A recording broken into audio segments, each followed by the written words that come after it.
الفاتحة إلى حضرة روح النبي صلى الله تعالى عليه وسلم وآله وأصحابه أجمعين.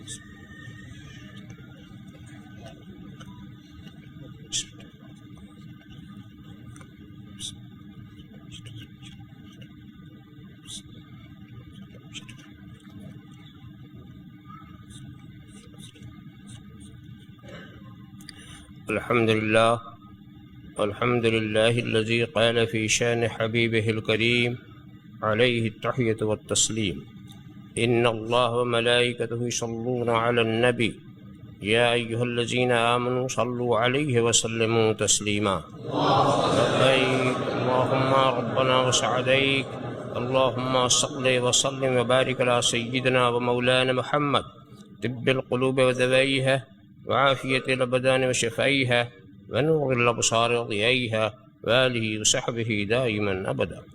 سبحان ربك رب العزة عما يصفون، سلام على المرسلين، والحمد لله.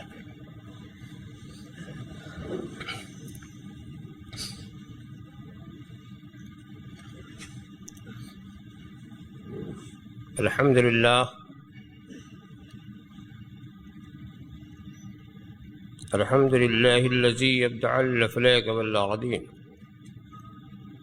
الصلاة والسلام على من كان نبيا وآدم بين الماء والطين، وعلى آله وأصحابه أجمعين برحمتك يا أرحم الراحمين. أما بعد،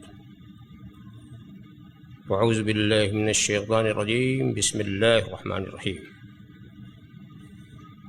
إنما المؤمنون إخوة فاصلحوا بين أخويكم واتقوا الله لعلكم ترحمون. صدق الله مولانا العظيم وصدق رسوله النبي الكريم، ونحن على ذلك لمن الشاهدين والشاكرين، والحمد لله رب العالمين. بارك الله لنا ولكم في القرآن العظيم، ونفعنا إياكم بالآيات والذكر الحكيم، إنه تعالى جواد كريم ملك بر رؤوف رحيم.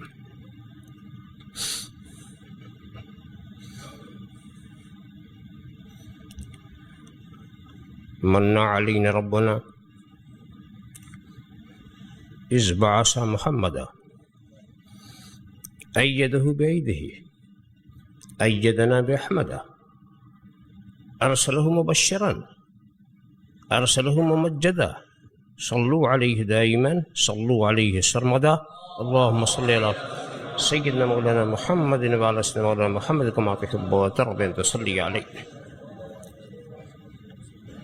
ایک بار اور درود شریف کے نذرانے عقیدت پیش فرما دیں. اللهم صل على سيدنا مولانا محمد وعلى سيدنا مولانا محمد كما تحب وترضى أن تصلي عليه. ایک بار اور ہدیہ درود شریف پیش فرما دیں.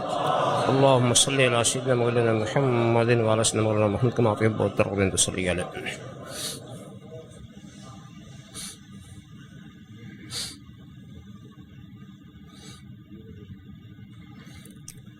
اس جشن مبارک کی مناسبت سے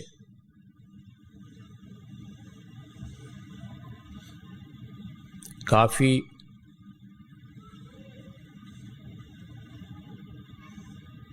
بہت کچھ آپ سن چکے.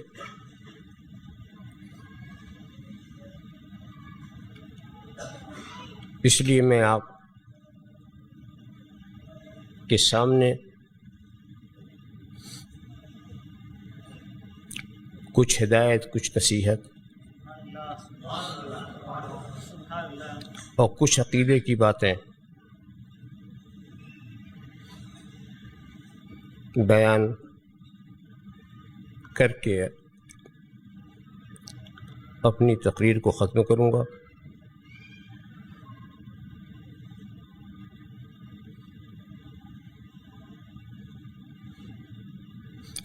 اس کے سوا کوئی دوسری بات ہے ہی نہیں کہ سارے ایمان والے بھائی بھائی ہیں.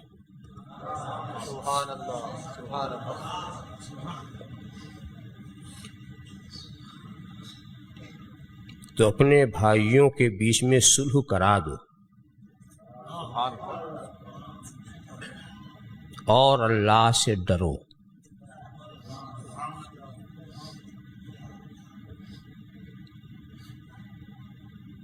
تاکہ تم رحمت خداوندی کے مستحق ہو سکو۔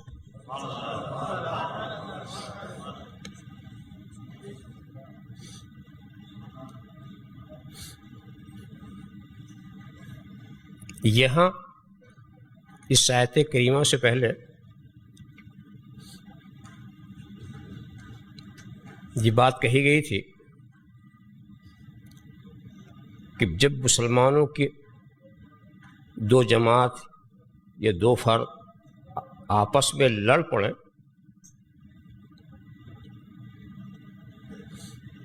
تو ان میں صلح کرا دو، یہ نہیں کہ لڑنے دو،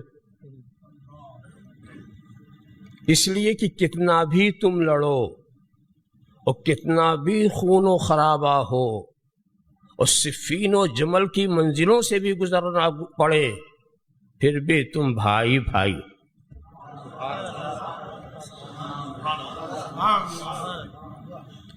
اس خون خرابے سے تمہاری اخوت متاثر نہیں ہوتی، تم بھائی بھائی ہو، اور صلح کرانا بہت ضروری ہے۔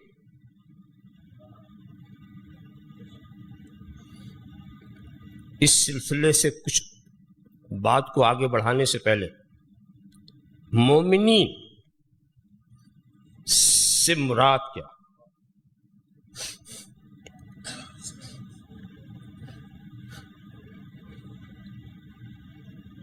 یہاں مومنین میں رسول داخل نہیں، امت رسول مراد۔ اور تحقیقی انداز سے اگر آپ سمجھنا چاہتے ہیں تو یوں سمجھے، مومن ایمان والا، مومن کسے کہیں گے اور ایمان کسے کہیں گے؟ ہوا تصدیق بما جاء به النبی صلی اللہ علیہ وسلم۔ ایمان ہے نبی اور نبی کی جملہ ہدایات کو دل سے ماننا، تو ایمان ہے دل سے ماننا اور مومن ہے دل سے ماننے والے۔ تو اب مومن کی کیا تشریح ہوئی کہ ہم المصدقون بما جاء به النبی صلی اللہ علیہ وسلم، جو نبی کی جملہ ہدایت کی تصدیق کرنے والے وہ مومن۔ تو مومن میں نبی، اسی طرح جتنے خطابات ہیں قرآن کریم میں، یا ایھا الذین آمنوا، یا ایھا الذین آمنوا، تو اس خطاب میں نبی داخل نہیں ہے۔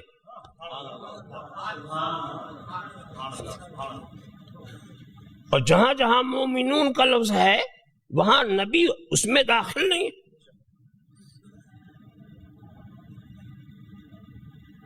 بلکہ امت رسول۔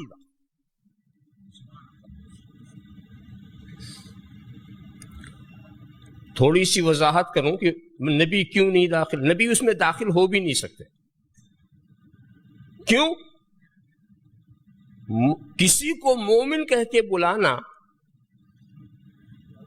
یا ایھا الذین آمنوا کہہ کے بلانا یہ عام خطاب ہے، یہ بلانے کا عام طریقہ ہے، اور نبی کو عام انداز سے بلایا نہیں جا سکتا۔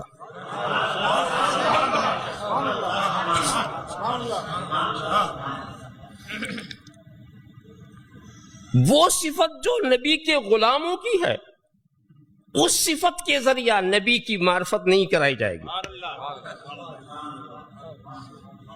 ہم جانتے ہیں کہ جو نبی ہے وہ بہت سارے درجات رکھتا ہے، وہ مومن بھی ہے، وہ ولی بھی ہے، وہ شہید بھی ہے، وہ صدیق بھی ہے، بہت سارے درجات ہیں۔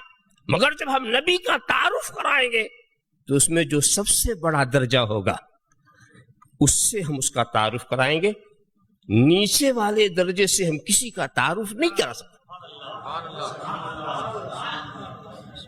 ہم جانتے ہیں کہ جو لوگ پوسٹ گریجویٹ ہوتے ہیں وہ گریجویٹ بھی ہوتے ہیں، وہ میٹرک بھی پاس کیے ہوئے ہوتے ہیں، وہ مڈل بھی پاس کیے ہوتے ہیں، وہ پرائمری بھی پاس کیے ہوتے ہیں، مگر ہم ان کا تعارف یوں نہیں کہیں گے کہ آپ سے ملیے آپ مڈل چی ہے، آپ سے ملیے آپ پرائمری پاس کر کے آئے ہوئے ہیں۔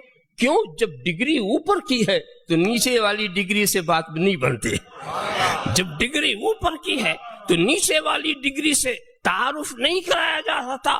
دیکھو یہ تو قرآن نے بھی کیا ہے کہ جب تک یہ لوگ ایمان نہیں لائے تھے تو پھر ان کے اندر سب سے بڑی خوبی کیا تھی؟ انسانیت تھی. یہ جانور نہیں تھے، یہ درخت نہیں تھے، یہ جمادات سے نہیں تھے، یہ انسان تھے.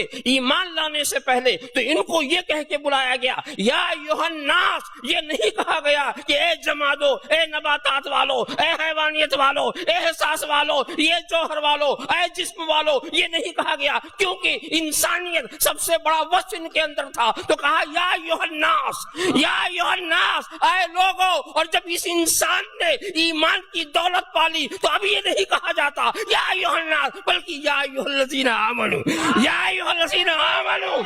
اللهم صل علی سیدنا مولانا محمد کما تحب وترضى ان تصلی علیہ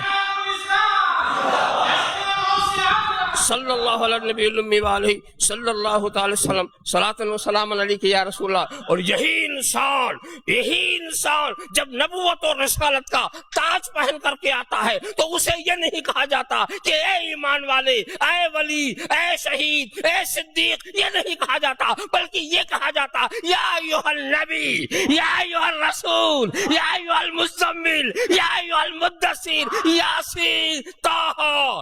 یہ کہہ کے پکارا جاتا ہے. جب منزل بڑھتی جاتی ہے خطاب کا معیار بھی بلند ہوتا رہتا ہے، خطاب کا معیار بھی. لہذا عام لفظوں سے نبی کا تعارف نہیں کرایا جا سکتا. عام لفظوں سے جس سے امتی کا تعارف کرایا جائے اسی لفظ سے نبی کا تعارف کیا جائے. یہ تو مومن ان کے غلاموں کو کہتے ہیں، مومن ان کے غلاموں کا نام ہے. اور قرآن نے بھی کہہ دیا لا تجعلوا دعاء الرسول بینکم کا دعاء بعضکم بعضا. نبی کو ایسے نہ پکارو جیسے آپس میں ایک دوسرے کو پکارتے ہو. تو ہمارے لیے بھی حکم مل گیا کہ ہم نبی کو مومن کہہ کر کے نہیں تعارف کرائیں گے، بلکہ مومن سے مراد وہ ہے جو نبی کے ماننے والے.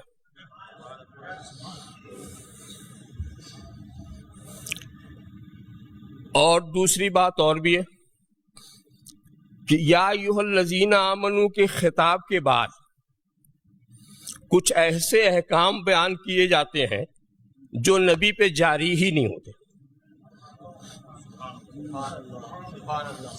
تو اب اس خطاب میں نبی کہاں سے آ جائیں گے؟ مثال کے طور پر یا ایھا الذین آمنوا لا تقدموا بین یدی اللہ ورسولہ. اے ایمان والو، اللہ اور رسول پر سبقت کرنے کی کوشش مت کرو. تو کیا نبی سے خطاب ہے یہ؟ یا ایھا الذین آمنوا لا ترفعوا اصواتکم فوق صوت النبی. اے ایمان والو، نبی کی آواز پر اپنی آواز کو بلند نہ کرو.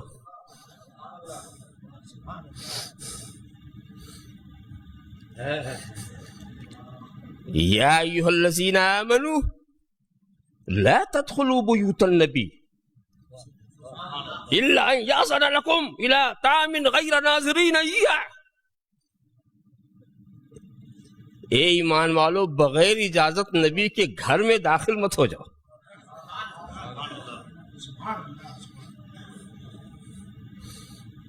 یا ایھا الذین آمنوا اذا ناجیتم الرسول فقدموا بین یدی نجواتکم صدقۃ. اے ایمان والو، جب نبی کی بارگاہ میں کچھ عرض پیش کرنا چاہو تو عرض پیش کرنے سے پہلے صدقہ دو.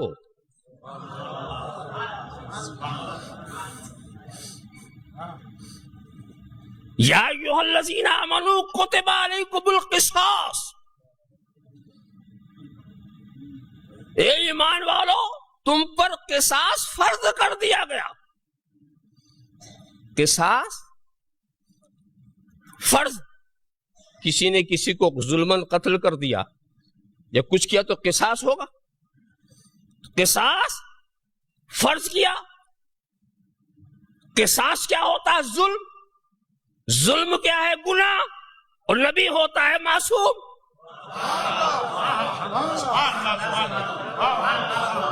تو جو معصوم ہے اس سے گناہ ہوگا کیسے؟ جب گناہ نہیں تو ظلم کرے گا کیسے؟ اور جب کرے گا نہیں تو قصاص کا سوال کیا ہے؟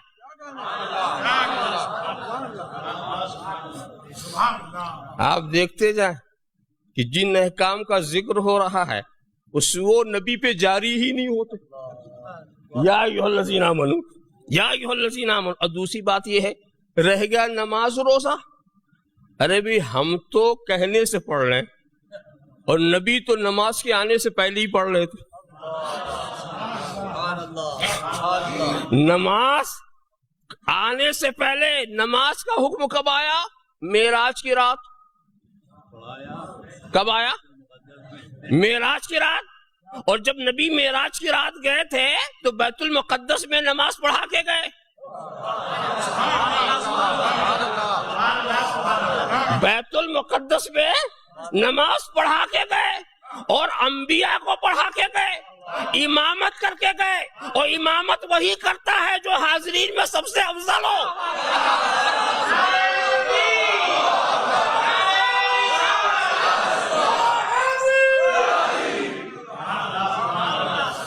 ذرا سا سوچو، احکام پر ایسی پابندی. نبی تو پہلے ہی سے شرعی احکام پر پابند تھے، پیدا ہوتے ہی پابند، پیدا ہوتے ہی پابند. جاؤ حضرت حلیمہ سے پوچھو کہ نبی نے آپ کے مبارک پستان سے، داہنے پستان سے دودھ نوش فرمایا، بائیں پہ کبھی منہ نہیں لگایا، بائیں پر کوئی بھی نبی منہ نہیں لگایا. سوال یہ ہے، عام بچہ ہوتا تو خیال نہ کرتا، مگر یہ نبی ہے، عدل کریں گے، انصاف کریں گے. اپنے رضائی بھائی کے لیے چھوڑ دیا، اپنے رضائی بھائی کے لیے چھوڑ دیا. دیکھا آپ نے تو وہ احکام کے نازک نازک معاملے پہ شروع ہی سے پابند. حکم الہی کی ضرورت نبی کو منوانے کی نہیں تھی. اور ابھی آپ سن رہے، وہ تو نبی تھے نا، وہ تو نبی تھے. نبی کے گھر کے بچے نے بھی احکام کی پابندی کی، احکام کی پابندی کی. غوث پاک کے کان میں بچپنے میں کس نے کہا تھا اتم الصیام الی اللیل، اتم الصیام الی اللیل؟ یہ کس نے کہا تھا؟ ذرا سا دیکھو، یہ بات صحیح ہے دوستو، یہ بات صحیح ہے کہ شریعت کے مسائل جو ہیں وہ عاقل اور بالغ کے لیے، یہ بات صحیح ہے. مگر یہ نہ سمجھو، اس کا منشا یہ نہیں ہے کہ عاقل بالغ جو نہیں وہ شریعت پر عمل ہی نہیں کر سکتا. دیکھو، یہ بالغ ہونے کی شرط جو ہے فرض ہونے کے لیے، پڑھنے کے لیے نہیں، فرض ہونے کے لیے. کہ نماز فرض کب ہوگی؟ جب بالغ ہو. یہ خدا کا فضل ہے، خدا کا فضل ہے، خدا کا فضل ہے. اس لیے کہ جب تک بالغ تم نہیں ہوتے نماز کے احکام سیکھو گے کیسے؟ اور بچپنے ہی سے فرض کر دیا جائے تو کرو گے کیسے؟ تو وہ ایسی تکلیف نہیں دیتا جس کو برداشت تم نہ کر سکو.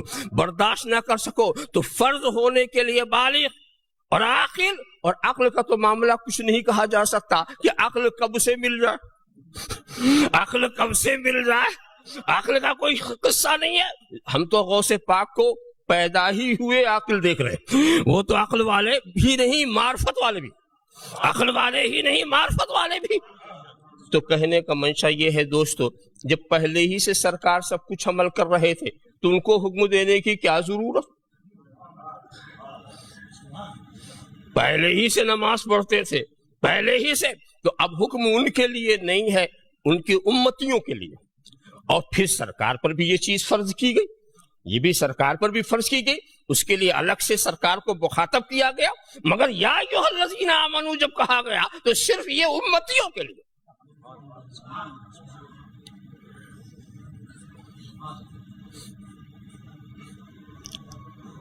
اور آگے بڑھیے جناب. یہاں جو یا ایھا الذین آمنو میں جہاں ایمان کی بات آتی، جانتے ہو کس کے لیے؟ آپ نے کہا ایمان کہتے ہیں تصدیق کو، دل سے ماننے کو. تو جب ماننے کے لائق آپ ہوں گے جبھی تو مانیں گے. تصدیق اور آپ ہوئے مصدق، تو جب ماننے کے لائق ہوں گے یہاں آ کے مانیں گے نا، تو معلوم ہے یہ مومنین وہ ہیں جو یہاں آ کے مانا، مان کے نہیں آئے۔ مومنین وہ ہیں جو یہاں آ کے مانا، رسول کو یہاں آ کے مانا، اور رسول وہ ہے جو پہلے ہی سے مان کے آئے، جو پہلے ہی سے۔ تو ان خطابات کے مخاطب وہ ہیں جو یہاں آ کے ماننے والے ہیں، سرکار اس میں داخل نہیں ہو سکتے۔ اس سلسلے کی اور آخری بات میں بتا دوں کہ ماننے کو تو ہم بھی مان رہے ہیں، سرکار نے بھی مانا، ہم بے دیکھے مانتے ہیں، وہ دیکھ کے مان رہے ہیں۔ انہوں نے جو دیکھا وہ دیکھ کے مانا، تو دیکھ کے ماننے والے اور ہیں، اور یا ایھا الذین آمنوا میں مخاطب وہ ہیں جنہوں نے بے دیکھے مانا، یؤمنون بالغیب، بے دیکھے ماننے والے اس میں ہیں۔ اور اگر ہم کہیں اس میں داخل کر لیں نبی کو بھی، ایک بڑا خلل ہو جائے گا، آیت کریمہ کا مقصد ہی فاسد ہو جائے گا۔ کیوں؟ انما المؤمنون اخوہ فاصلحوا بین اخویکم، مومنین آپس میں بھائی بھائی ہیں، تو یہ اگر لڑ پڑے، جھگڑ پڑے، گالی گلوچ پر آ جائیں تو ان میں صلح کرا دو، یہی تو ہے نا۔ تو اب اگر نبی کو بھی اس میں داخل کیا جائے تو کیا مطلب؟ امتی اور نبی جب جھگڑ پڑے، امتی اور نبی جب جھگڑ پڑے تو صلح کرا دو، ذرا سوچو، یہی تو مطلب ہوگا نا۔ اگر نبی بھی اس حکم میں داخل ہے کہ امتی اور نبی جب جھگڑ پڑے تو صلح کرا دو، یہ نہیں جانتے جھگڑنا تو بڑی بات، گالی گلوچ بڑی بات، اگر امتی نبی کے سامنے بے ادبی کے طور پر چیخ کے بولے تو مرتد ہو جائے، کافر ہو جائے، وہاں صلح کرا دو، نہیں گردن اڑا دو۔ اللہم صلی علی سیدنا مولانا محمد کما تحب و ترضى ان تصلی علی صلی اللہ علیہ وسلم صلاۃ و سلام علیک یا رسول اللہ۔ تو ساری گفتگو کا حاصل یہ ہے کہ مومنون کا جہاں لفظ آئے، اس لفظ کو دلیل بنا کر کے جو کہتے ہیں کہ نبی ہمارے بھائی ہے، ہمارے بھائی ہیں، وہ نہیں، یہاں صرف امتی مراد ہیں، نبی بھائی بنانے والے، نبی نے ہم کو بھائی بنا دیا ہے۔ اور ایک بات بتاؤ، جو بھائی بنانے والا ہوتا کیا بھائی ہوتا؟ جو بھائی بنانے والا ہوتا ہے کیا بھائی؟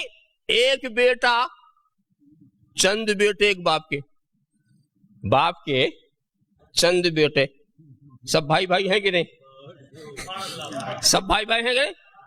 کیا باپ بھی بھائی ہو گیا؟ باپ کا کام بھائی بننا نہیں ہے، بھائی بنانا ہے۔ ذرا سا دیکھو، تیرا نسبی باپ وہ تیرا بھائی نہیں بن سکا،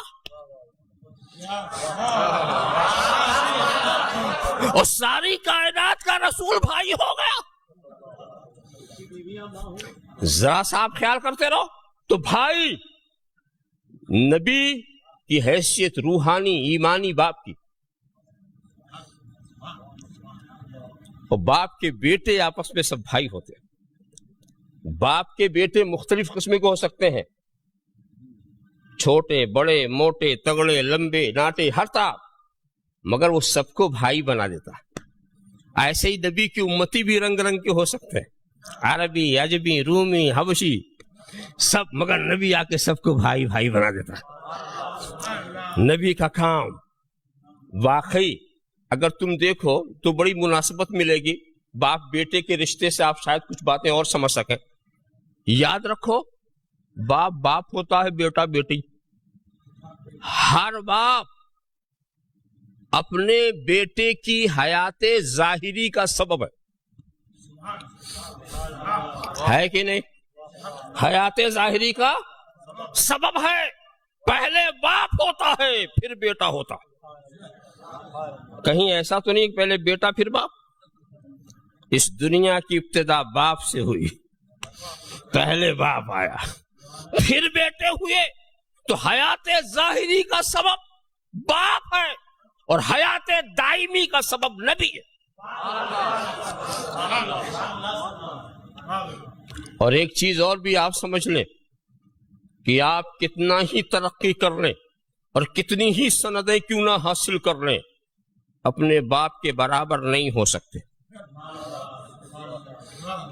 ایسا نہیں کہ آپ امریکہ چلے جائیں، جرمن چلے جائیں، 3-4 PhD کی ڈگری لے کر آئے اور اس کے بعد ڈاکٹر ہو جائیں، پروفیسر ہو جائیں، انجینئر ہو جائیں، اور پھر آ کر باپ سے کہیں ابا جان اب میں آپ جیسا ہو گیا، اب میں آپ جیسا ہو گیا۔ نہیں، معاملہ ایسا ہے تو کچھ بھی ہو جا مگر رہے گا بیٹا ہی کا بیٹا، رہے گا بیٹا ہی کا بیٹا، اپنے باپ کی طرح باپ تو نہیں بن سکتا۔ تو دوستو، امتیوں کا بھی یہی حال ہے، کتنی بھی ترقی کریں، کتنی بھی ترقی کریں، یہ ولی بنیں گے، شہید بنیں گے، صدیق بنیں گے، فاروق بنیں گے، یہ غنی بنیں گے، سب کچھ بن جائیں گے، صحابی بنیں گے، مگر کبھی نبی نہیں ہو سکتے، نبی نہیں ہو سکتے۔